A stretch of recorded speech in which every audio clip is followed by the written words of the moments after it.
Home মিনিস্ট্রির subject matter তো এগুলো না। জুলাই সনদ বাস্তবায়ন আদেশ কি পুংলিঙ্গ না স্ত্রীলিঙ্গ, এটাই নাকি বোঝা যাচ্ছে না। এটা এই পার্সেন্টের ওনার এই পরের বক্তব্য শুনে এবার। বাংলাদেশে কি কোনো আইনমন্ত্রী নাই? এই সমস্ত সাবজেক্ট ম্যাটার, ডিসকাশনের সাবজেক্ট ম্যাটার হলো ল মিনিস্টার। পার্লামেন্টারি অ্যাফেয়ার্স, আইন, বিচার এবং সংসদ বিষয়ক একটা মন্ত্রণালয় আছে। ওই মন্ত্রণালয়ের একজন মন্ত্রী আছে। ওই মন্ত্রণালয়ের সাবজেক্ট ম্যাটার এটা, যে কোন আইনের অধীনে, সংবিধানের কোন বিধানের অধীনে কি করে কোন বিষয়টা কিভাবে সেটেল করা হবে, this is precisely the subject matter of the law ministry.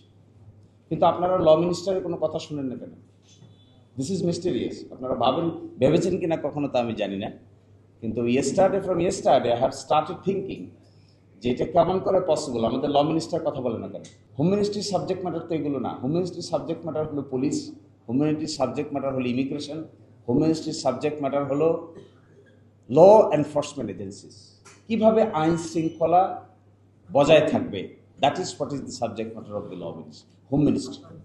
কিন্তু আমরা দেখতে পাচ্ছি যে এই ডিসকাশনটা এখানে হচ্ছে না। আর আগে আমি যেটা পড়ে শোনালাম, কালকে এক জায়গায় মন্তব্য শুনেছি আমি টেলিভিশনে, যে বলা হয়েছে জুলাই সনদ বাস্তবায়ন আদেশ কি পুংলিঙ্গ না স্ত্রীলিঙ্গ, এটাই নাকি বোঝা যাচ্ছে না।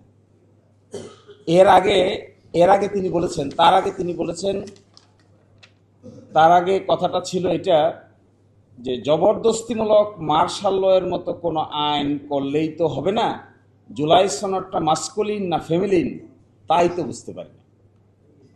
আচ্ছা, মার্শাল ল কি ওনারা করেন নাই?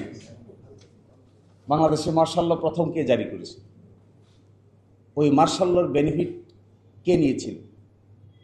পঞ্চম সংশোধনী সংবিধানের কে পাশ করেছে?